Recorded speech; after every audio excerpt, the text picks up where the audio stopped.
The thoughts, opinions, and general overall shade thrown on High at 9 News are those of the individual speakers and not those of High at 9 News, its audience, or its advertisers. The statements made do not constitute medical, legal, or financial advice, and for advice tailored to your specific situation, please consult with a licensed professional.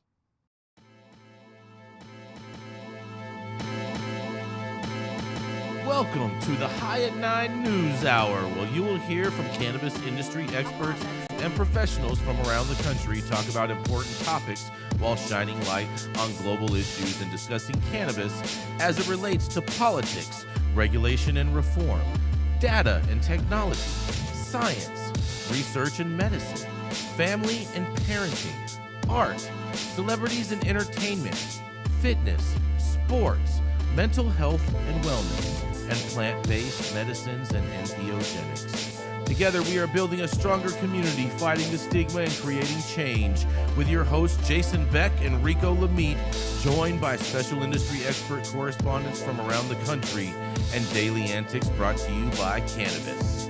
Coming to you live every Monday through Friday at 9 a.m. Pacific Time and high noon on the East Coast. And thank you all for getting high at 9 with us.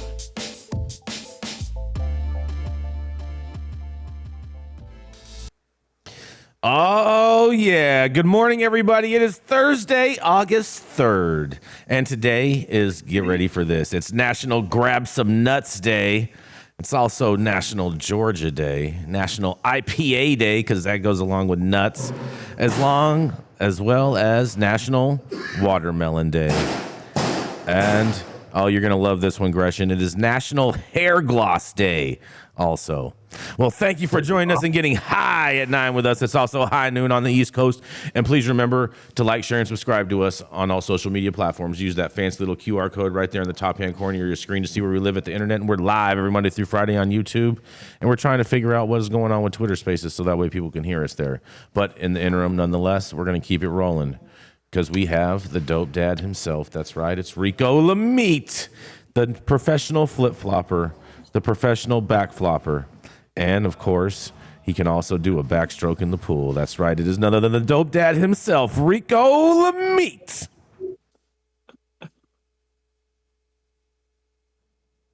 You all right, Rico? We can't hear you. I think he's flip-flopping. Yeah, I think he is. I think he's flip-flopping. Yeah. What? Yeah, my mic working. Oh, now we can hear you. You done flip-flopping? You ready to do something? Okay.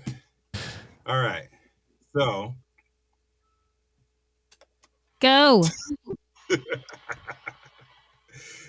All right. So my story today is a little bit of a spinoff from mine on Monday. All right. So where we talked a little bit about the fallout from the Cresco Columbia Care mega merger falling through. And the biggest collateral damage was seen with business mogul Sean Diddy Combs and his plan to launch the largest Black-owned cannabis company in the world.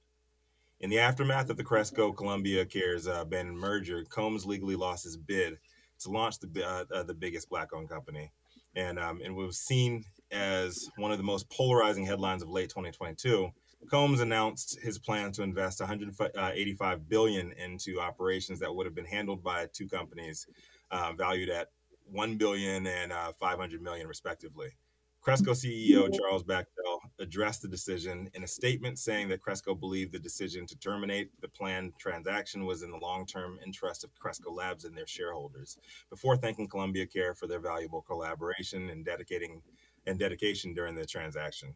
Notably absent from the statement was any mention of Combs or the impact of his premium bid, which would have been a huge boon for both companies. At the time, Diddy said that his mission had been always to create opportunities for Black entrepreneurs in industries where they've traditionally been denied access. And buying assets from Cresco and Columbia Care would have provided the immediate scale and impact needed to create a more equitable future in cannabis.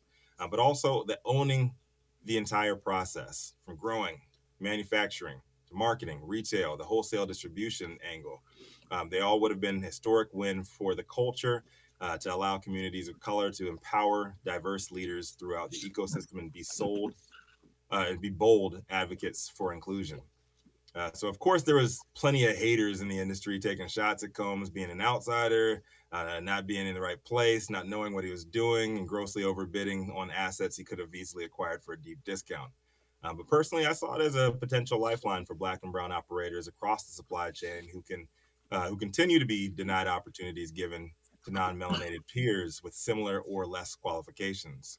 It's shitty knowing that the majority of enforcement geared towards illegal operators in the game historically has been placed on Black and brown folks. But it's even shittier knowing that the majority of opportunities created to join the legal side are overseen by folks that not just don't look like you, but most likely never experienced the trauma that you have. And in some cases, have no expressed interest in empathizing either. So yeah, the headline was pretty mid. On the surface, two giant MSOs couldn't merge to create a mega MSO, and Puff Daddy ended up being the biggest loser. What world are we living in now where that's even a headline? But I think there's a bigger story like behind that, and like less and less opportunities for Black folks to work for Black folks in the industry. So I'm Rico Lamitte, dopest dad on the street for High 9 News. I'm gonna open it up, man. What do you guys think? Rest in peace, Tupac. Rest in peace, Tupac Shakur. I like to say rest in peace to Tupac. and I like to say I'm not a fan of Diddy. I'm a New Yorker, born and raised, and I personally, and I'm a businessman at that. I'm a successful businessman. I like to think in my own right. I'm not enthusiastic about anything that Diddy does for business. He had the vote or die. He just raised a bunch of money. Yep. Or for T-shirts. I don't think that necessarily him being a Black man has anything to do with him creating job opportunities for Black people, because if that's the case, he would have done that already in other facets of business outside of African-American artists crying about royalty rights and not being paid what they were supposed to when they initially signed the contract. I think that for people who have been in the cannabis industry for a long time, paid their dues, the burners, these individuals that have constantly giving themselves to the culture. These are the individuals that should be trying to cultivate. These are the individuals that actually care about the plant, that actually care about the business behind it, that actually care about the people who are actually using these plants for medicinal purposes or recreational use. I think that for Diddy, in my opinion only, I think that he is an opportunist, which most business individuals are, but I don't think that he necessarily, in my opinion, cares about Black Americans. I think that he uses his hue whenever it's beneficial to him, and then articles will bring it up and talk about it, whatever. But when you are looking from the outside and you're removing the aspects of color or what it could have done for people of color, and you just look at his business model, you realize it seldomly is beneficial to African Americans. And I'm just saying, in this case, I kind of think that if he had his T's crossed and his I's dotted, then it would have been a lot different. And how do you cross your T's and dot your I's is by actually caring about the industry that you're trying to get into. I own different businesses. But it wasn't his fault that the Cresco merger fell through, is what I'm saying. Well, I mean, in reality, though, I think Diddy caught a huge win from ultimately an inevitable failure in the cannabis space by working with this group. Right. Yeah. On a personal business level, I think it was a win. Rico, your mic is low. Cause I'm picking up this brother loud. He just jumped out. Cause I rose everything up on my end so I could hear you a little bit. I don't know, maybe your mic is like a little low. Mic is low, but your vibe is high. Oh boy. Oh, baby. Yeah, my mic stopped registering as soon as we went live for some fucking. I could be a Diddy hater, y'all. I could be a Diddy hater. I'm a Tupac fan. There's nothing wrong. Be the Diddy hater. There's nothing wrong with being a Diddy hater, like at all in this one. It wasn't his fault that the Cresco merger fell through with Columbia. I'm not saying it is. I'm just saying karma. I just think that karma-wise, it wasn't beneficial for him. Well, my question is, there's not a lot of opportunities, not just to operate as a Black person in the industry, but also to work for folks that look like us. And the opportunity that Puff Daddy would have presented had the deal actually gone through, like even if it was a bad deal, even if, he grossly overpaid for a bunch of depressed assets, the fact that you have somebody in there, it does give hope to a lot of people, and it does give inspiration to a lot of people. And there's less and less melanated people like owning these companies, and that's what I wanted to talk about. Like with the less and less opportunities like that showing up, like how is that going to affect like the next generation, like trying to look for inspiration? It does inspire to see. It is inspiring to see Black or brown moguls, like no matter their background or whatever, in whatever industry. It gives inspiration to youngers to do the same. Okay, Don't Sean Carter own a cannabis company? Jay-Z owns a cannabis company. Yeah, he is he helped out a lot. creative A lot of Black officer folks for on a the West company or Coast. something like that. Can I So jump why in? not join forces with Jay-Z and try to make something happen with Jay-Z? Go. Hold on. Go for it, Gretchen. What are you trying to say? I'm trying to say that I agree that while it might be nice because Diddy is Black, that he's helping out, young Black entrepreneurs, yada, yada. But I do agree that he is totally opportunistic. If he really cared about this industry, he would have put his back into it. Same with Sean Carter. If these guys really cared about growing this industry, they would take their money, use it for good. Start incubators like you like. No, he didn't do shit. He sat there and waited for the Cresco deal to go through. I'm saying if he cared, he would get in. He would invest in other businesses in the industry. He would put his money behind perhaps lobbying dollars to try and get shit passed. Exactly. He has so many fucking resources at his hands. Did he use any of them? Zero. No. Oh, I see. I see what you did there, Gretchen. I love this woman. I see what you did there. She said, did he use his resources? Do you see what she did there? All right. So hold on. You still not answering my question. What's your question? With less and less Black and brown business owners in the industry, are we just not going to see? Are we just going to see a mirror of the rest of America, where you're not going to see anybody at the top, anybody inspirational for you? I would love to jump into this fray and help kick off the answer for you, Rico. So allow me to riff, ramble, and rant. So, yes, there is less representation of Black, brown, colored, indigenous, LGBTQ, LMNOP, all of that in this industry. As the industry has matured, the diversity has gone down, not up. So, yes, you're right. And if we take that a step further, what is the net effect, right? If you're still paying $17 an hour for bud tenders, you might not be actually lifting up communities, right? And so I think we do get back to that point of, if you're a billionaire and if you haven't given to the hood incubator, and if you haven't given to minorities for medical marijuana, and if you have not given to regulators of color, and you have not given to BIPOC CAN, there are groups out there, CIOA in LA, there are groups out there that are doing work. And when you're in billionaire status, if you can't write checks to NGOs and charity groups and community involved groups, and you don't have that track record, then it's hard to be totally optimistic that somebody is doing something for the cause and not just for the headlines, right? So I think that what, since we started kind of hating on, casting a little bit of shade on Puff Daddy, maybe Puff Daddy is at a place in his career where he went from being a part of the inhalation to a part of the exhalation. Maybe he went from being Puff Daddy to Cough Daddy. I see what you did. Oh boy. Can I say this? Can I just add in there real quick? Because he said we are seeing less people of color, and then this brother said, and we see. That's because the more you legalize things, the big bank takes little bank. So the more you legalize things, you can expect corporations to step in. So then what you would need to think about is why we don't see more African Americans at the heads of corporations. Now, mind you, I mentioned Jay-Z, Sean Carter owns a marijuana cultivating company. But what you don't see is that these individuals that reach millions of people on a daily basis are not using their platforms to also encourage their own businesses. They're not telling people about their businesses. Like, you can create such a buzz, people can become so excited because you're talking about things. Like, these guys have access to so many different acts and artists that they could use to help utilize to push their own brands. And then you have to think about it, like, I can't look at Jay-Z's business model and be like, well, I want to be like that. Because then when I look at Burner's business model from California, when I look at the owners of Cookies from California, and I see that there's a Mexican man or a Latin man that is one of the largest cultivators right now in the industry, it's hard for me to look at African-American leaders that had more money than him, that had more potential than him as far as earning potential and as far as reaching people who are not in the industry, like Jay-Z, you know, the Sean Combses, right? Because a lot of people don't even know who Burner is, right? I know because I listen to music. I'm a pothead, so this is how you know. But we know that this man is clearly one of the leading individuals in the cannabis industry. So for him to get to where he is, and this is a guy from no one knows,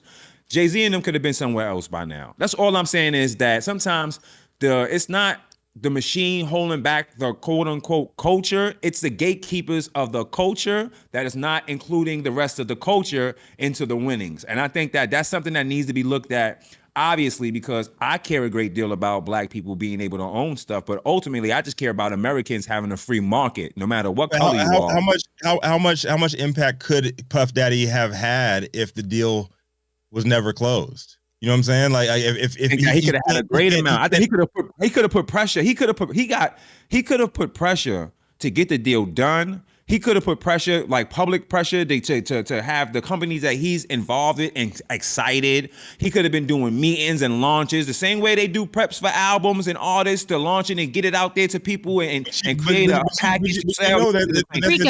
Rico, it's not all about the deal. It's about his influence on the industry. So there are so many other, yes, are you kidding me? He has a giant platform. You don't think the world would hear if Puff Daddy says, I'm going to Congress and I'm going to fucking yell at Chuck Schumer? You don't think that would make a headline? 100%. He'd be like, I'm a New Yorker. I'm going to talk to the New York senator. Puff Daddy out of the equation there. I'm saying you can't just think about... We're seeing less and less black and brown leadership. Like, how is this going to affect the next generation? Right? How's it going to affect me and you put $1 million a piece up, then Rico, me and you put $1 million a piece up and we started our own industry and we try to get in and do the same thing they did. I'll put $1 million with you. You and I put $1 million up a piece, and then we can forget about them and we can use our own. I got a small platform compared to Diddy, but I would still use my platform and I would sell out every single thing. I used to sell 100 pounds a day. There's no way in the world that this man, and I used to do this on the street level. So there's no way in the world this man who reaches millions of people couldn't have got this deal done or even created something outside of this that still would have created job opportunities for blacks. Facts. That part is facts. They could definitely be doing a whole lot more than what they're doing, and all they're basically doing is sitting around smoking Blue Dream, trying to come up with new beats. And Blue Dream, Diddy smokes sativas, bro. I think it is a net loss for momentum. I think it's a net loss for inspiration for a lot of folks that, you're not seeing black. No offense, you're not seeing black wait. visible. I gotta stop you there. Like on a level. What inspiration was he providing to anyone in this industry that you think is now lacking? All he did was make a deal and sit back and wait for the money to roll in. What inspiration was he providing? Yep, there's being no a inspiration. Visible black man at the top. How is that not? How is that not inspirational? You see Barack Obama, like Barack Obama or not, having him as a black president. You know how inspirational that is to millions of people. As much as I hate Obama did something. He didn't just show up and sit there. No, just to have somebody that looks like matter. He did not. No, having somebody that looks like you at the top of the food chain, period, is inspirational. Whether you agree with them or their politics, I love this. Their business moves, or whatever it is, having somebody that actually looks like you after having society as a whole beat down on you time and time again, that's detrimental to society. Period. That's detrimental to a lot of people's inspiration. I think there's got to be more than just a face. I think there needs to be more in that empty suit. Of course there needs to be more than a face, but I'm saying having the face there, that gives you inspiration. If you know your people are getting pulled over all the time, if you know your people are getting beat up, tased, shot at by people who are in authority at all time, and then you're going to work, and then you're going to work every single day for those same people that look like that. Where you want? Hold on a second, guys. I'm just gonna say this. If you're looking for people that look like you to provide inspiration, you're looking in the wrong freaking place. You need to be looking for inspiration wherever it is, whatever inspires you to whatever be the best person that you can be. I will tell it 100% to a bunch of kids in the hood all day. All day I'll do that. No fucking problem, bro. Not at all. Let me say this. Not at all. Jason can't say what I'm gonna say. This is what I'm gonna say to the kids in the hood. Go ahead. Don't look at these niggas, because these niggas ain't gonna do nothing for you. Don't take it there. No, I'm telling you. This is what I'm gonna tell them. If you want something done, The best thing for you to do. The best thing for you to do is do the research on what it is you're trying to accomplish, so you can do it yourself. Because right now, what I'm saying is, I'm not gonna put a picture of Puff Daddy up and tell my kid you want to aspire to be like this man. Absolutely not. It doesn't have to be Puff Daddy. I mean, I'm saying it doesn't have to be Puff Daddy. We gotta go to a commercial. You guys, we're hold on. We're way over time. We got to go to a commercial. We're gonna be right back. Okay. How's it going, guys? Saman Razani coming to you from Green Street here with Jason Beck, smoking on the best weed in the world. Did you know that we have an audio-only version of our podcast available on Apple, Google, Amazon, iHeartRadio, and Spotify? Tune in now and check it out.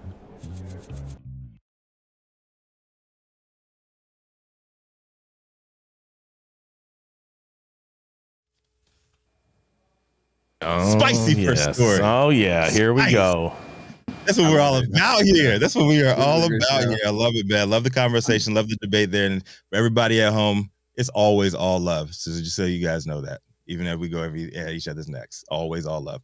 Speaking of, up next, it's the man that Gretchen Gailey loves the most. I wish there were more of him. I wish he was here on the East Coast. That would make all my dreams come true. See? And a representative who has been in the game longer than any other continuously operating retailer, the man who smokes on the best weed of the world religiously, Jason Beck. Oh, yeah, Rico. Good morning, everybody. Oh, man, I hope you guys are ready for this one, because this is pretty interesting. Because the California police, they trespassed on native land and they destroyed over $100,000 worth of pot. A lawsuit says. That's right. Sheriff deputies in Northern California trespassed on Native American land and wrongfully destroyed more than 100,000 cannabis plants, according to a new lawsuit filed in federal court this week. Mendocino County Sheriff's Office deputies raided the farm in July of last year, destroying 113,361 plants worth more than $100,000. That's some interesting math right there, as well as multiple greenhouses, according to the lawsuit filed by the farm owner, Gary Cardova. The farm was located in Covello, a small Mendocino County town that sits within the Round Valley Indian Reservation. The sheriff's department said the farm was violating the state's medical marijuana laws, according to a search warrant attached to the lawsuit. But Cordova says that the farm was fully legal under the Round Valley Indian Tribes laws. Hillig Frechberg, the office manager for the Emerald Law Group, which is representing Cordova, confirmed that he is a member of the tribe, and Cordova's attorneys were not available to answer further questions about the lawsuit. Cordova says that the officers trespassed on his land, violated his civil rights, and destroyed over $100,000 worth of cannabis. He is suing for an unspecified amount of damages related to the allegedly destroyed plants and buildings. The lawsuit was first reported by Law360.com. Neither the Mendocino County Sheriff's Office nor the Round Valley Indian Tribes immediately responded to a request for comment from SF Gate. The Mendocino County Sheriff's Office has raided cannabis grows on the local tribe's land in the past, and after a raid in May of 2020, the county sheriff told the Press Democrat that the operation was in response to complaints from tribal elders about legal pot farms. The tribal elders were quoted in the newspaper story, and it's not clear whether Cordova's farm had the support from the local tribe. However, California's state law allows for medical marijuana patients to grow up to 6 plants on their property, but Round Valley's tribal law allows medical patients to grow an unlimited amount of plants provided they are grown indoors, according to Cordova's lawsuit. His farm was using 6 greenhouses to grow the plants, the suit said, and local tribal law also requires law enforcement to contact tribal police before any raids are conducted or marijuana is destroyed. The sheriff's department did not consult with Round Valley officials before the operation, according to the lawsuit, and Cordova filed a claim against Mendocino County in January seeking damages related to the raid, but that claim was rejected the same month, the lawsuit said. Oh man, oh man, oh man. It sounds like Mendocino County is going to have to pay out some tribal land, some money in this lawsuit if this is all correct, but I'm going to digress and see what you guys have to say. And this is Jason Beck for the High at 9 News Hour. What do y'all think about this? Mendo Well, stays first of taking all, care. it's Covelo, so we can pronounce it right. Cool. There wasn't a pronunciation there.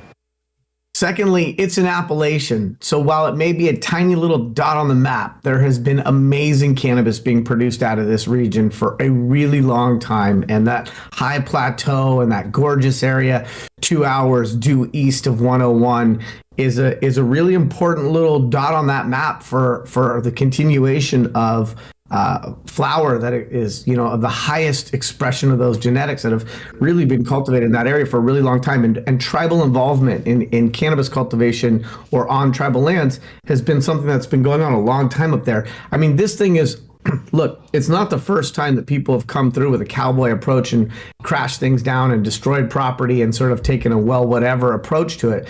But it isn't respecting the sovereignty of those lands. And so if they got a search warrant for property that is tribal and didn't inform the tribe, those law enforcement departments, those officers, they know better than that, right? And so I think that, for those of us who've spent time in this area, this is just another Thursday, unfortunately. And so I'm not sure what these people hope to accomplish through suing.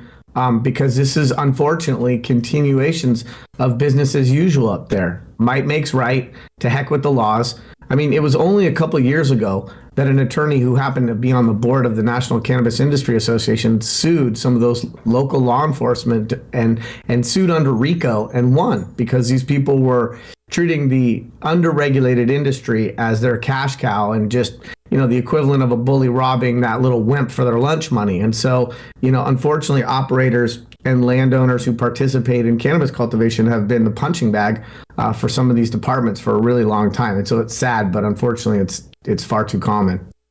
I just want to say that his depiction of the area and the flower being produced was amazing. I have never heard someone so articulately romanticize where marijuana was grown. He's done an amazing job. I think that was beautiful. Now, what I want to say to this is this.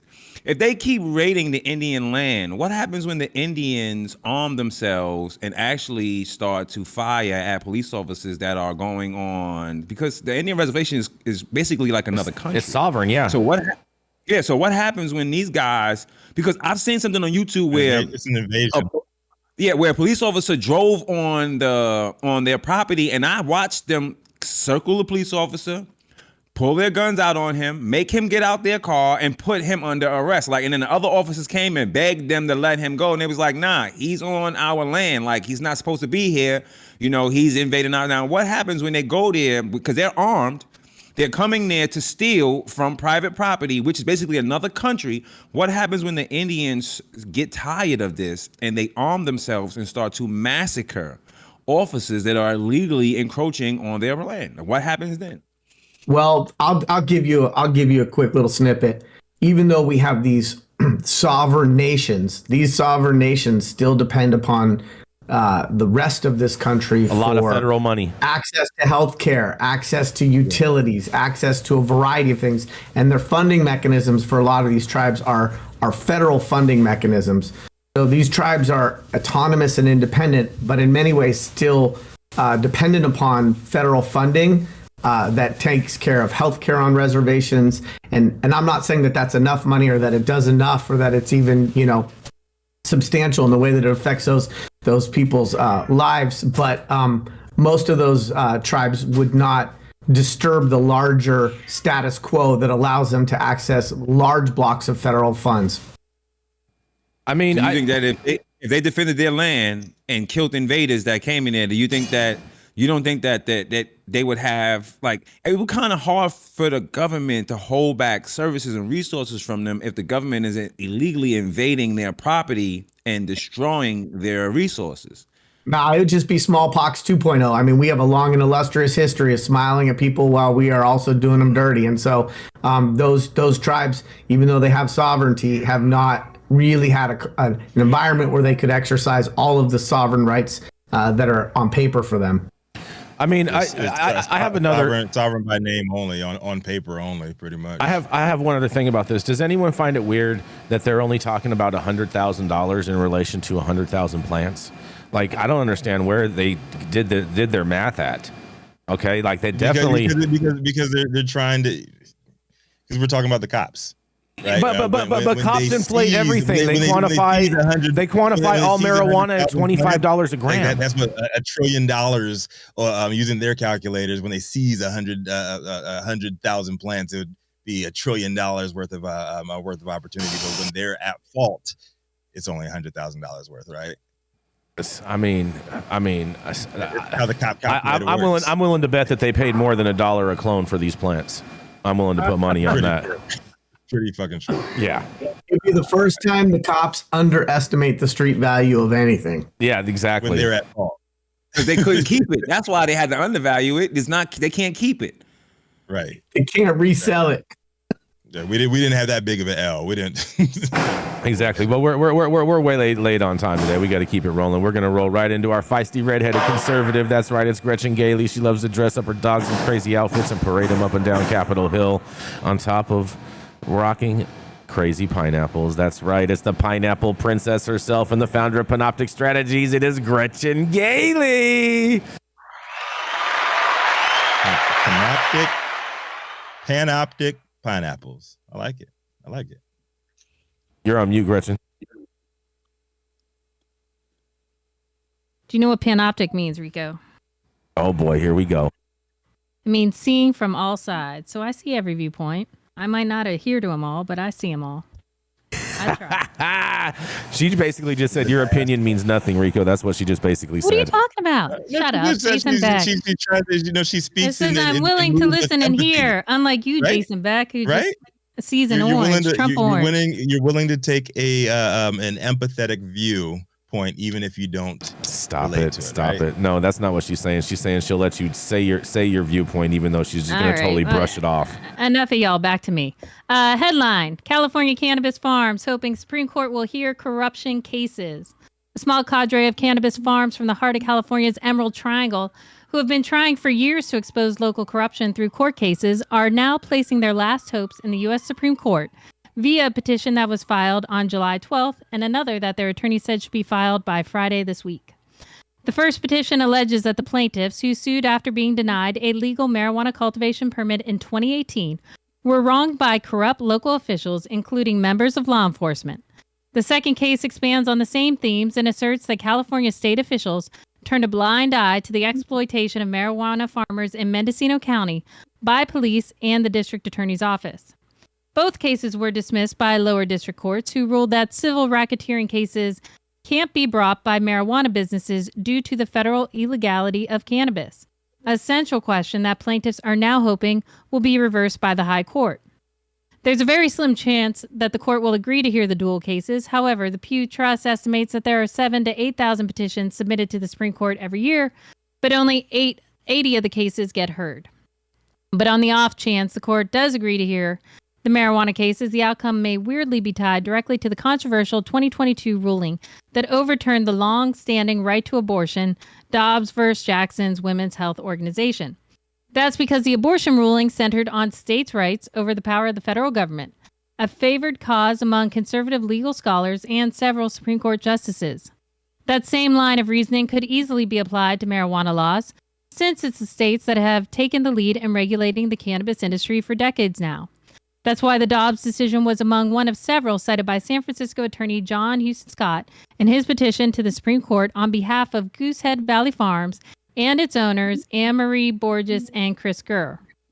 Ironically, the best recent decision for us is Dobbs, the abortion case, because it found that the states, not the federal government, but the states should decide whether abortion is legal or not, Scott told Green Market Report. Scott also suggested that comments made by Justice Clarence Thomas in 2021 in a separate cannabis-related tax case that the federal government's hands-off approach to the modern cannabis industry may have undermined its own legal standing could mean there's an interest by the justices to settle the legal tensions between state legal cannabis markets and federal prohibition. It's possible he could be an advocate for us. He's also one of these states' rights federalists, Scott said. We'd like to think that this might be a chance where the Supreme Court could say, we're going to apply the same principles of states' rights and federalism to marijuana laws. Still, Scott admits there's about a 1% chance of the court agreeing to hear the case, and said if there's a takeaway from this situation for the broader cannabis industry, it's that local corruption remains a serious issue for businesses, particularly in California. I agree with this gentleman that I believe it's a long shot that the Supreme Court takes up the case. Generally, they like to take up cases that really affect a good amount of people, and I don't know if they'll see that this way. But if they do, it will be an interesting case to be heard. I do think that marijuana eventually will be resolved by the courts. I don't think Congress is going to get it done because Congress sucks. This is Gretchen for High at Night News. I'm with you, Gretchen. I don't think they're going to pick up this case either. But I do think it's wishful thinking. It'd be nice. I agree too. I think that they're not going to pick up this case. I think they're going to totally avoid it and most likely try to kick it back. If they don't totally avoid it and not say nothing, then they're going to just kick it back to the states. They're not going to let anybody like that. They're not going to talk about it. It's just this. They're not going to talk about it. And I gotta give. I think it's sad when we're seeking equitable remedies through the court system because, it clearly that's a sign of desperation for people who don't feel that they're going to get any other relief through advocacy, trying to change policy, or having interactions with those local departments. I also think it's not a coincidence that in 2023 we're still talking about questionable and nefarious behavior by people under who are ultimately tasked with maintaining a just society. And we're talking about that time and time and time again out of Northern California, out of the Emerald Triangle. And so while I love my brothers and sisters in uniform, and we all know that most people get into law enforcement to help society, and we can regurgitate that same talking point about how it's only just a few rotten apples that ruin the barrel.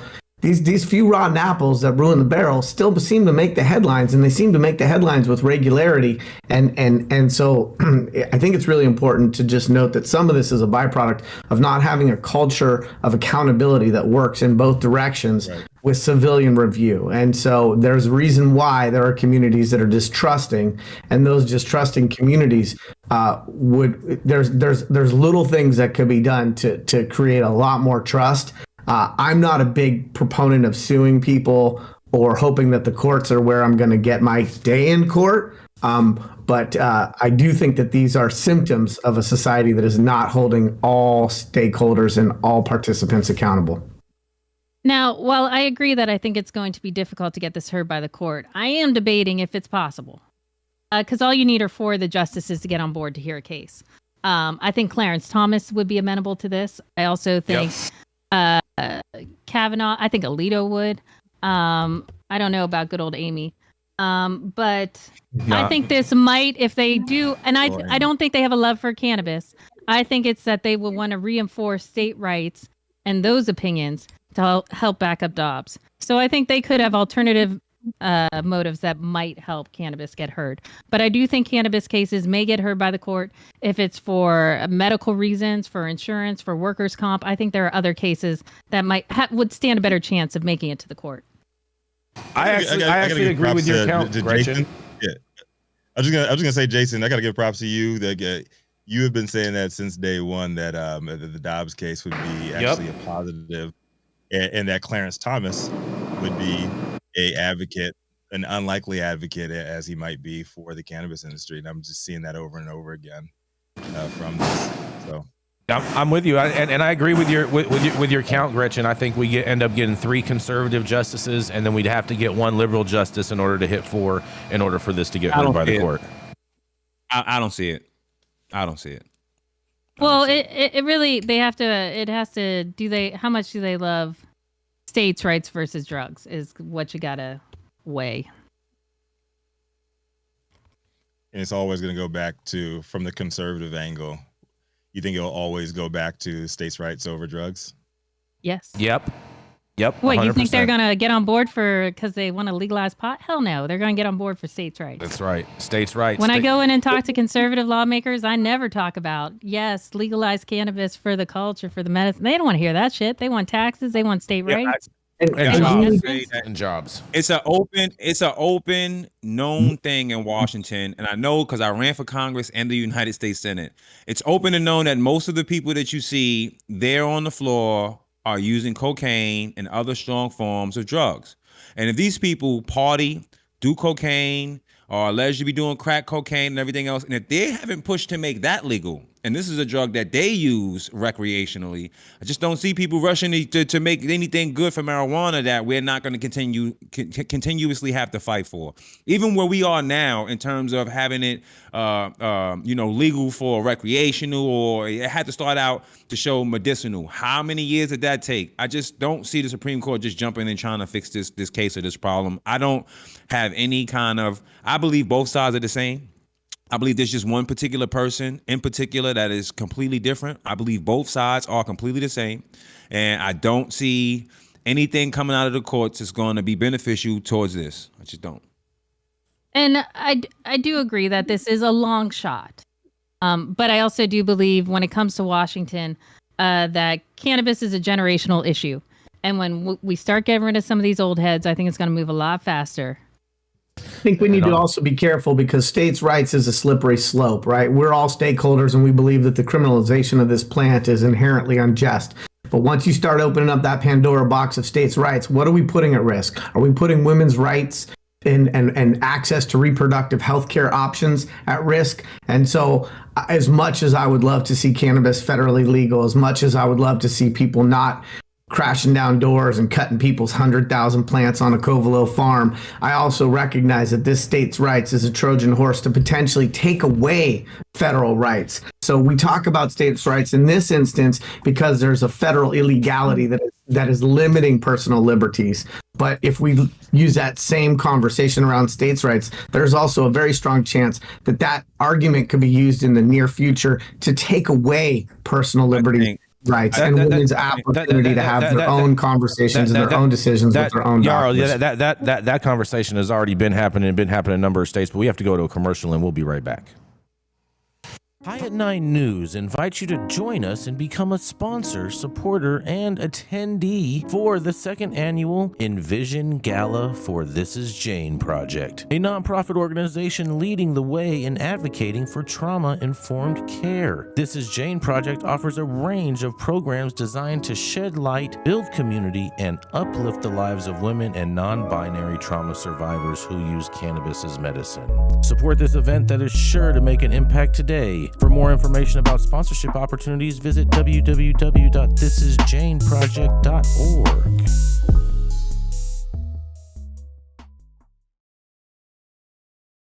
Hold on. We're back.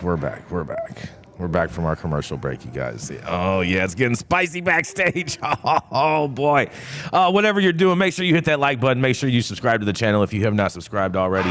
On top of it, you can read all the day's articles on our website, www.highat9news.com. You can check out all of our merch, sign up for our newsletter, all that fancy stuff. Make sure you go and do that today because we believe that organic growth is the best growth. The Control Tower from Highly Educated has perfected the dab. Utilizing the concept of thin film evaporation, you can waste none of it and taste all of it. The micro texture of the SE pillar increases nucleation at elevated temperatures. And with the tower propelling at 2,600 RPMs, it's certainly the most efficient dab experience to date. The Control Tower from Highly Educated.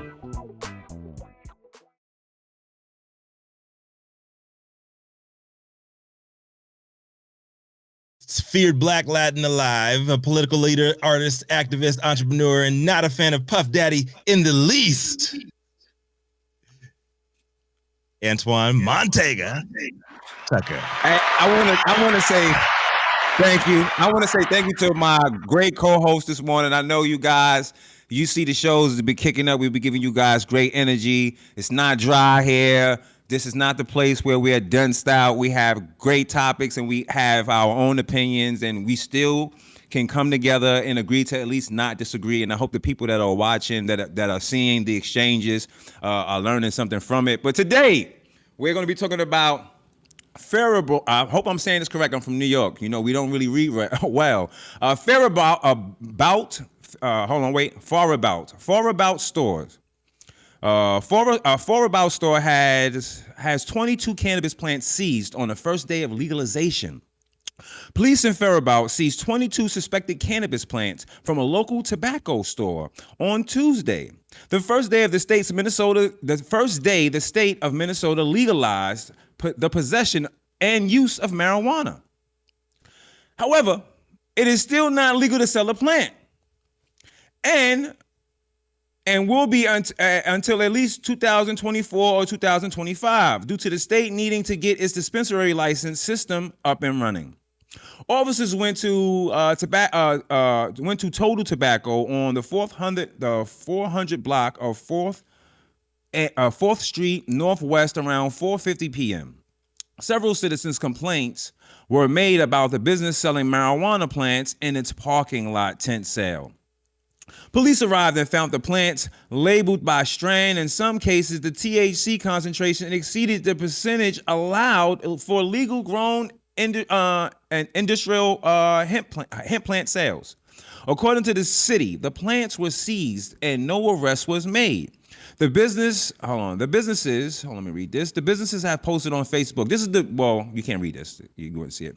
The Faribault Police Department is committed to supporting businesses engaged in the legal sale of cannabis and cannabis-related products. Once the Minnesota Office of Cannabis Management is established, until that time, unauthorized sales of cannabis will be investigated in accordance with the state law, Faribault Police Chief John Sherwin said in a statement.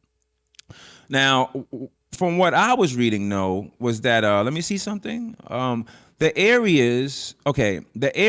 area allowed in the state, the only areas allowed in the state that are the only areas in the state that are allowed to sell recreational cannabis to people 21 and over are the tribal nations of Red Lake Nation and White Earth Native Care, Red Lake Nation's medical dispensary saw lines of people forming outside its stores on Tuesday as the tribal council voted to approve the sale in mid-July. So the only place in Minnesota currently where you can purchase marijuana plants and other forms of marijuana that has been cultivated is currently on the Native American nations of White Earth and Red Lake. Anybody got anything to say about this? Man, I'll tell you what, these cops are going to have a major lawsuit on their hands because whether or not it's a weed plant or not, they do not have the right to confiscate that in that state. Well, that's what I'm saying. They don't have the right to confiscate in that because it's not over the THC threshold at that point in stage of its life. They have absolutely no jurisdiction over to be able to take that. And this hemp shop is going to catch a big win. Yeah. You agree? Straight up. I agree. Yeah. They're gonna win. They're about to get paid. They're gonna get paid by these cops. And I loved it. There was a video that I saw with these cops where they were saying that basically by selling the plant that it could grow, and then at that point in time it would be a crime, and so therefore we have the right to confiscate it before it becomes a crime. And I was just like, officers are protected. What's that? Qualified immunity. Oh yeah, law enforcement definitely has qualified immunity. Something that they could seize on. It says they were labeled by strain. In some cases, THC concentration exceeded the percentage allowed by legally grown industrial hemp sales. Could that be the sticking point right there that could save them? Because they put a warning label on it. Are you serious? Wait. All right. How about we go back to the fact that these guys don't have a license? I don't understand why you don't need a license to sell a plant. Yes, they do. No, you don't.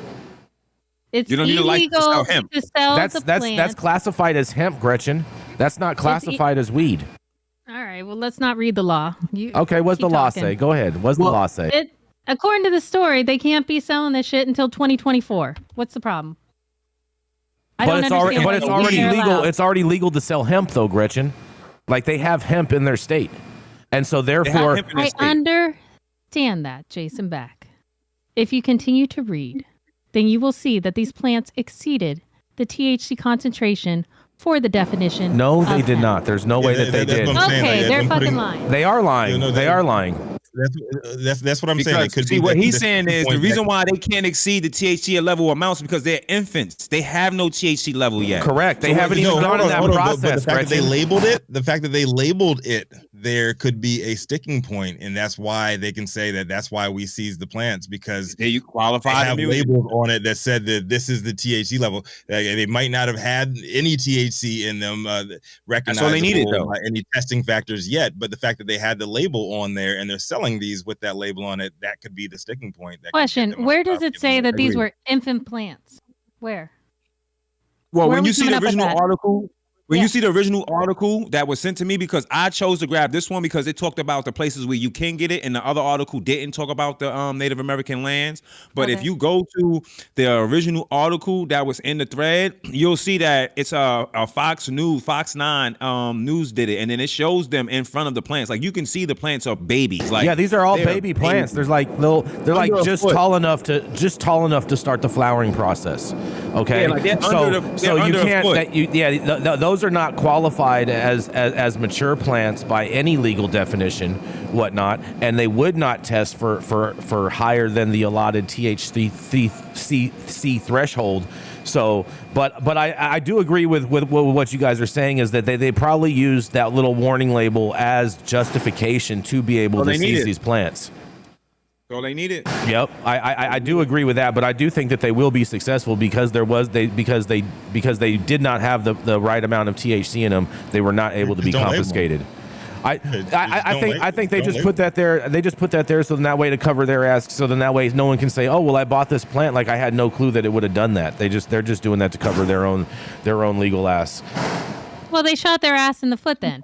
They You can shoot your foot and your ass at the same time. I mean, I'm no It's firearms expert. possible. I think you Trajectory of the can. The bullet, way you it can't goes get those down. parts. Have you seen Jason's ass? It's pretty large. I think you I can have get a some of that in a screensaver foot. of it, and it's part of my daily affirmations and mantra. I wake up, Yes. I do a little meditation, and I think, wow, look at those cakes. Yep. And so, I got an article that is about hemp, and I don't know if this is a good little intro into the last article to like finish this out. Rico, do you do the intro for me, or do I have to do it because of last Hold on, week's- hold on, I was hold like, on. fuck it, move on. Hold on one second. Hold on one second. I do have one thing to say real quick. We do want to send it a about big your thank ass? you. Yeah. Hold on, Gretchen. A big thank you to Ingrid for the super chat. She says, "Thanks. I love you all, and I'm back home in Chicago." So thank you so much for that super chat, Ingrid. Yes. Go ahead. You want to introduce Yarrow? Go ahead, Rico. Go ahead. You guys are on a rampage today. We do that. Like, can we come to a consensus and say that they just shouldn't have labeled the damn plants? Yes. Maybe they was high when they did it. No. Because I'm willing to bet that their lawyer told them to do that. I'm willing to bet their lawyer told them to do that just to cover their ass, and whatever. You know what? Maybe they should have planted the label farther down in the dirt so that way the cops couldn't read it.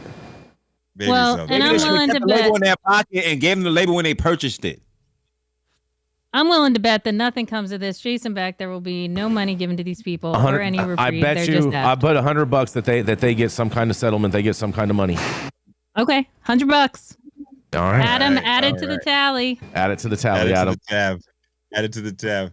All right, so coming up and bringing us home today is a second-generation cultivator and the founder of Special Teams Consulting, the Sebastopol sage himself, Yarrow Kubrin.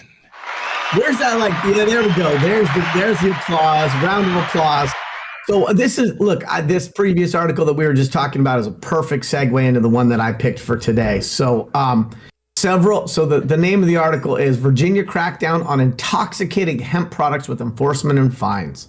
Several Virginia businesses have been hit with 5-figure fines this month. The state officials start enforcing stricter new rules on the contents and labeling of hemp products to try to crack down on alternatives to marijuana. The Virginia Department of Agriculture and Consumer Services has sent 5 non-compliance letters as of late July, assessing penalties ranging from $13,000 to $97,000, according to the agency. The letter, sent under the new civil penalty structure that took effect July 1st, gives the business owners an opportunity to pay a reduced fine of $10,000 if they agree to bring their stores into compliance and meet other conditions. The largest fine so far was sent to a store in Southwest Virginia's Gate City called Tobacco Discount of 36 impermissible products.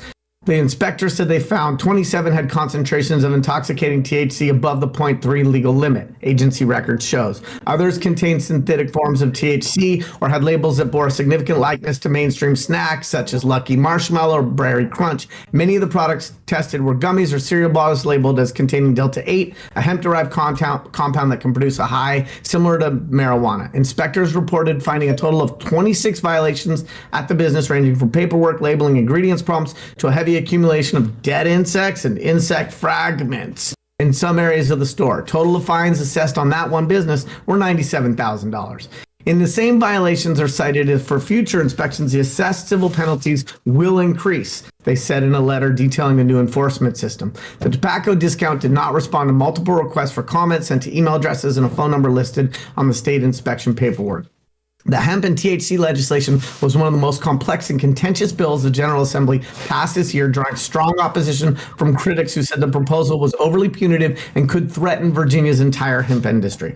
This is just going way over the top, as we warned everyone, said Jason Amatucci, president of the Virginia Hemp Coalition. They're finding people, and they're being very aggressive about it. Since the new law took effect, there have been several news reports about hemp-focused businesses scaling back plans in Virginia or leaving the state altogether. During debates, supporters said the tougher regulations and penalty system would put needed curbs on unregulated and potentially hazardous products that have been widely available in smoke shops and convenience stores due to Virginia's continued lack of recreational marijuana dispensaries. Proponents of getting tougher on products like Delta-8 pointed to an uptick in poisonous reports among minors sickened by way too much THC. The heavy fines, some lawmakers said earlier this year, were meant to make it prohibitively expensive for businesses to continue selling products deemed unlawful. The office of Governor Glenn Youngkin, who signed the new law earlier this year, said the revamped system, quote, takes critical steps to strengthen consumer safety and regulations around edible and hemp-derived products, as well as Delta-8 THC products. The high volume of products found to be violating state rules, the governor's office indicated, shows the law is working as intended. As evidenced by VDAC's enforcement of businesses with over 150 product violations, the legislation is effectively ensuring Virginians' safety, said the governor's spokesman. The tougher enforcement is underway despite the ongoing partisan standoff over the state budget. VDAC has been unable to fulfill the anticipated 15 new positions due to the budget impasse. Agency spokesman Michael Wallace said in an email. The enforcement letters give affected businesses 30 days to pay the reduced $10,000 penalty as long as they sign a consent resolution acknowledging the violations and waive the right to dispute the penalties. Businesses that want to fight the fines can request an informal fact-finding conference that allows them to challenge the inspector's findings. All 5 businesses that receive fines under the new system have not submitted the necessary forms to disclose that they're selling edible hemp products according to the inspection reports. In addition to the action against the tobacco discount, the agency assessed penalties of $18,000 and $36,000 on 2 stores in Warrington, $35,000 on a store in Galax, and $13,000 for a store for a penalty in Christiansburg. Among the new penalty structure, the law took effect imposes new limits on how much THC hemp products can contain. To try to exempt hemp-based CBD products from running afoul of the law, products must now have a 25-to-1 ratio of CBD to THC.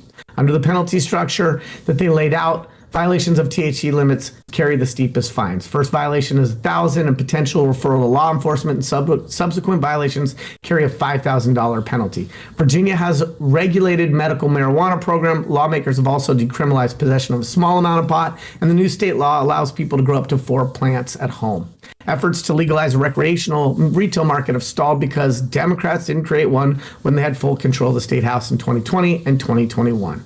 So let me just kick this off by saying hemp is cannabis without offense. We need to start legalizing intoxicating cannabinoids no matter where they are derived. Hemp-derived intoxicating cannabinoids that are not age-restricted is a huge problem, and it is my belief that the biggest threat to the regulated cannabis industry is under-regulated hemp. The biggest threat to the cannabis industry is unregulated hemp. Is that what you're saying, Yarrow?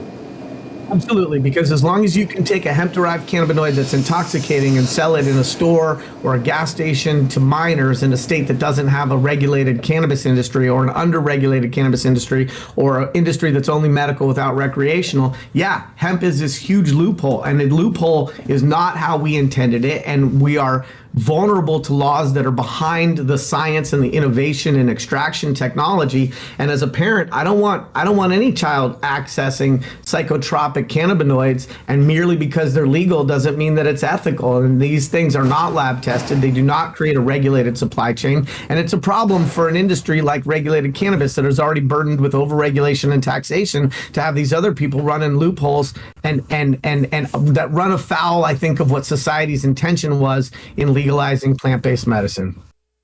All right, so I'm gonna say to Yarrow, you know that the supervillain sees himself as a superhero, right? I just need to say you this because you're saying although it may be legal, it may not be ethical. So if that's the case, then we have to apply it to a lot, like the Delta 8 thing. So I don't know how it's made. Yeah, no, that's what he's referring to. Delta 8, HHC, all of these, THCO, all that. Let me just kind of get into it though, right? I'm not saying what he's saying is wrong, but what I'm applying it now to where I even live in Texas. They decriminalize you having small amounts of marijuana on you in your possession. You might get a ticket or whatever, but you can literally go into a tobacco store and buy a ton of Delta 8. And then the thing about this is they're making it seem like, oh, we're going after the tobacco industry or the companies that's putting too much THC in it. No, they're doing them a favor, because now what happens is they used to go get this one product that had all of the THC levels they wanted in it, and now they can't. So now they have to buy that because they nerfed it. They're gonna have to buy that product more at the same price point. So let's say they went and bought a pen, and the pen was $80, and it had certain amount of percent of Delta 8 in it, and that was just enough for that person. Now they nerfed it. It has about half. So now that person has to go spend the same price point twice to get the same kind of feeling that they had. As far as I'm concerned, anybody selling any products to any kids, I mean, there's already laws against that. So I don't think that this is about more so the children. I think this is a low, underhanded way of these companies being able to create more income for themselves. There are tons of states where it's not regulated, like New York is not regulated, but there are people there who are openly selling cannabis. Their stores are not getting raided. Me and you, Jason, talked about something off camera with one of my businesses in New York. So if I know that we are able to do what we want to do, I'm just thinking that it's more of a marriage between the companies and the state, and they're kind of trying to make it look like, look, we're doing you guys a favor. But me, I look at what's happening kind of behind the scenes. If someone bought a pen and they gave them a certain amount of euphoria from it, and now you nerf that pen, they're gonna have to spend the same price point twice in order to get it. The people who really, the tobacco industry is not gonna be mad because you find them $1,000. All they're gonna do is nerf the products and have to sell more at the same price point. They're gonna get their money. That's what's happening with the hemp. People are still getting their money, and there's no regulation. This is like one of the first enforcement cases I've even heard brought up in regards to this, Yarrow. Glenn Youngkin hates weed and he hates hemp. He hates all that shit. So stop it. I do agree with Yarrow that I do believe there is a consumer safety aspect to be looking at when it comes to all these unregulated hemp products. But I just think they should be regulated. I don't think we should be picking out specific cannabinoids to outlaw, to ban, to say that Delta 8 can't exist because the Fed screwed up when they created the Farm Bill. I think that's something we have to work on and work through. I just want to see safe products for all. I don't think it's about save the children. I think it's about safe medicine available. But you don't know. You don't even know that Delta 8 is a safe product to consume in the first place, Gretchen. Thank you. That's what I'm saying. I'm saying regulate it, jackass. Did you hear a word I said? I was just making sure we're on the same page. Just making sure we're on the same page, Gretchen. You know, sometimes. Jason Beck, we're on the same page. A lot more, and it's kind of wrap it up. Same page. Instead of giving me hemp laced with Delta 8, won't you just give me the flower natural with the natural THC in it? Instead of giving me a hemp plant laced with Delta 8, just give me the natural, beautiful flower. Montaga, we're over time. But thank you all for joining us. Flower would be lovely if the Libs could have got their shit together in Virginia when they had the opportunity. All ladies love flowers. I'm just leave it. You know what I'm saying? And thank you all for joining us for today's a very spicy episode of High 9 News, where we're talking all over each other. Apologize for that. But you can catch us weekdays, 9 a.m. Pacific, high noon on the East Coast. Big shout out to our super fans showing love. Ingrid Faye in the building today. getting their comments up live on the big screen, and the live audience and online supporters catching us across all media platforms, tuning in for the conversations on the daily headlines of chaos. To our vetted correspondents tuning in from all over, bringing us much needed variety of perspective and your respective opinions to the table as well. To our production team, Cloud Media Partners, House of Fuego, all our sponsors, keeping the lights on and AV struggles to a minimum, and lovely Jaja Simone holding us down on all the other platforms too. And always, Cannabis Sativa L, the reason why we show up to read these headlines every single day. It has been Thursday, August 3rd, 2023. The show's over. You've all been blessed with today's top industry headlines. Hope it was enough for you to put in your pipe and smoke at least until tomorrow. Yarrow! You got the outro today, brother. What you got for us? You can only stay high at 9 if you come back tomorrow. Bars.